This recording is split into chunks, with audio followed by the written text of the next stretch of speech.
نحمده ونستعينه ونستغفره ونعوذ بالله من شرور أنفسنا وسيئات أعمالنا من يهده الله فلا مضل له ومن يضلل فلا هادي له أشهد أن لا إله إلا الله وحده لا شريك له وأشهد أن محمدا عبده ورسوله أما بعد فإن خير الحديث كتاب الله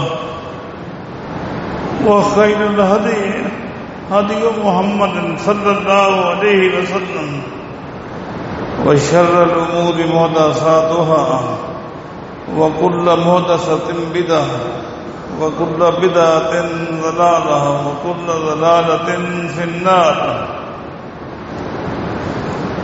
أعوذ بالله من الشيطان الرجيم. بسم الله الرحمن الرحيم. ومن يتق الله يجعل له مخرجا وَيَرْزُقْهُ مِنْ حَيْثُ لَا يَحْتَسِبُ. میرے بھائیوں، میرے دوستوں، اللہ تعالیٰ کی طرف سے یہ کتنی بڑی آزمائش ہے، یہ کتنی بڑی آزمائش ہے کہ آج پوری دنیا کا نظام معطل ہو چکا ہے، پوری دنیا کا نظام معطل ہو چکا ہے. ہمیں سوچنا ہے یہ کتنا بڑا امتحان ہے. وَلَنَبْلُوَنَّكُمْ بِشَيْءٍ مِّنَ الْخَوْفِ وَالْجُوعِ وَنَقْصٍ مِّنَ الْأَمْوَالِ وَالْأَنفُسِ وَالثَّمَرَاتِ وَبَشِّرِ الصَّابِرِينَ. یہ ایک بہت بڑی آزمائش ہے. کس قدر اللہ تعالی ہم سے ناراض ہے.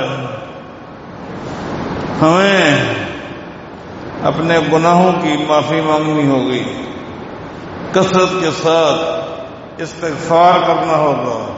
فَقُلْتُ اسْتَغْفِرُوا رَبَّكُمْ إِنَّهُ كَانَ غَفَّارًا يُرْسِلِ السَّمَاءَ عَلَيْكُمْ مِدْرَارًا وَيُمْدِدْكُمْ بِأَمْوَالٍ وَبَنِينَ وَيَجْعَلْ لَكُمْ جَنَّاتٍ وَيَجْعَلْ لَكُمْ أَنْهَارًا مَا لَكُمْ لَا تَرْجُونَ لِلَّهِ وَقَارًا.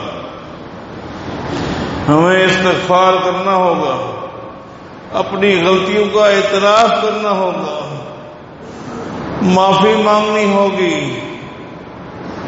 اپنی زندگیوں میں تبدیلیاں لانی ہوگی. میرے بھائیوں، مجھے آج 1 مہینے کے بعد اپنے اس مرکز جامع مسجد اہل حدیث رحمانی 11G نیو کراچی میں آ کر آپ چند ساتھیوں کو دیکھ کر تکلیف بھی ہوئی ہے، خوشی بھی ہوئی ہے. تکلیف اس لیے ہوئی ہے کہ یہ مرکز جہاں ہر نماز میں ایک بہت بڑی تعداد ہوا کرتی تھی، جس مرکز میں ہر جمعہ کی نماز میں ہزاروں افراد کا مجمع ہوتا تھا، آج آپ چند ساتھی میرے سامنے بیٹھے ہیں.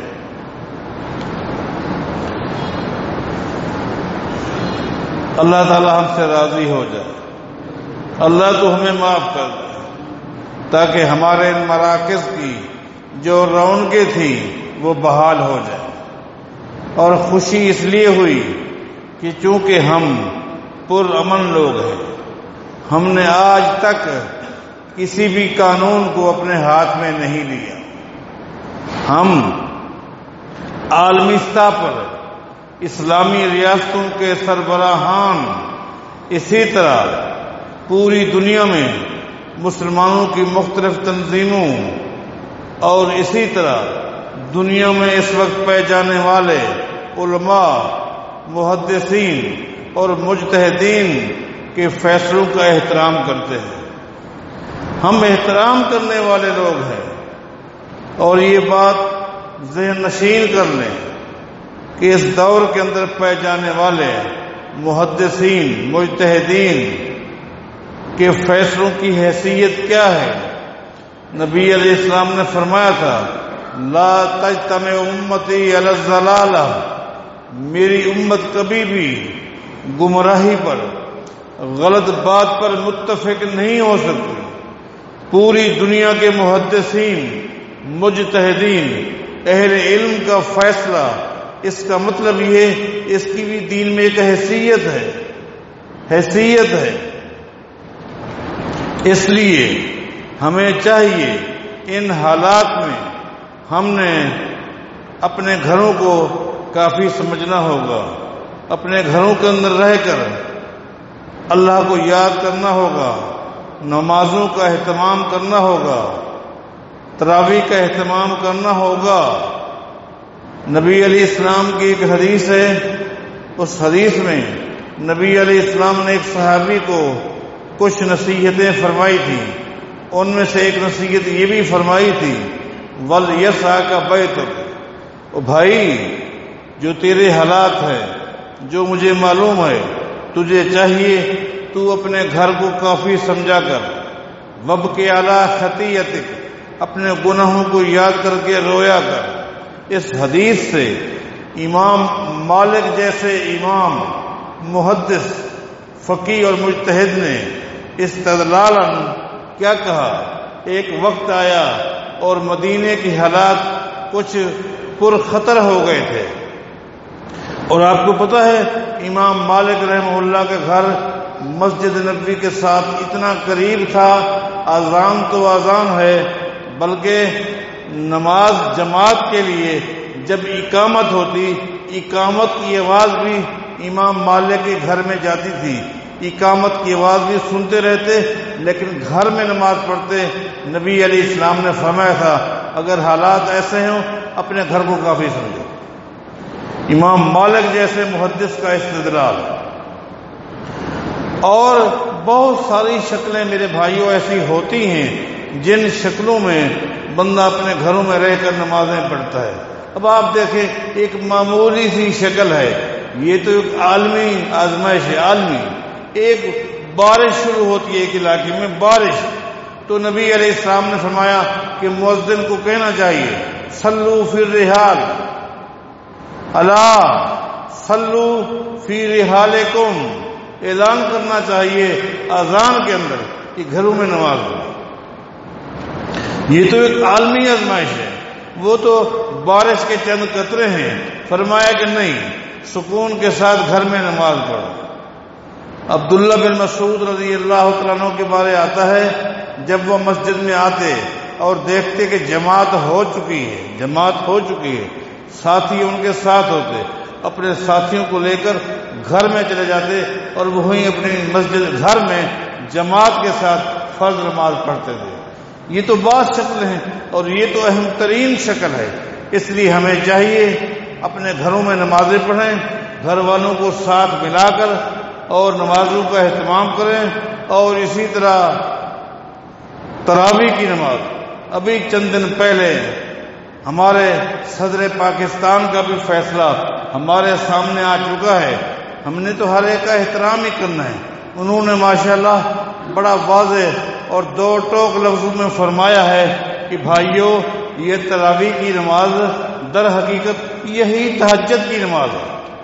کیا فرمایا؟ اور حدیث میں بھی یہی ہے کہ تراویح کی نماز یہی تہجد کی نماز ہے، جس کی تعداد 8 رکعات ہے اور 3 رکعات کو ساتھ ملا کر 11 بنتی ہے۔ نبی علیہ السلام سے بھی یہ 3 راتوں میں ثابت ہے۔ جب لوگوں کا رش ہو گیا، آپ سنتے رہتے ہیں، تو نبی علیہ السلام نے پھر آنا چھوڑ دیا۔ لہذا گھروں میں ہی اہتمام کیا جائے۔ مسجد کے اندر جو مسجد والے ہیں ان کو چاہیے کہ یہاں چند ساتھی جو ہیں وہ یہاں جماعت کرائیں، اور وہ بھی تخفیف کے ساتھ۔ امام نسائی نے نسائی کے اندر 2 باب قائم کی ہیں۔ تخفیف کا اور تخفیف کا. تخفیف کا ایک ہے تخفیف، ایک ہے تخفیف. تخفیف کا مطلب یہ ہوتا ہے کہ شریعت سے بالکل الگ نماز پڑھنا، اور تخفیف یہ ہے کہ جتنا معمولی نماز ہو سکتی ہے، امام کو چاہیے جتنا معمولی ہو سکتی ہے کم سے کم وقت میں وہ نماز پڑھائے ایسے حالات میں. مثلا میں آپ کو ایک مثال دیتا ہوں.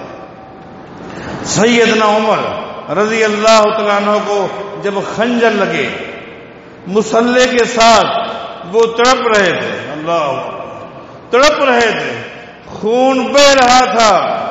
عبد الرحمن بن عوف رضی اللہ تعالیٰ عنہ آگے بڑھے. نماز کا مسئلہ تھا، نماز کا مسئلہ تھا. عبد الرحمن بن عوف آگے بڑھے اور مصلی پر آئے.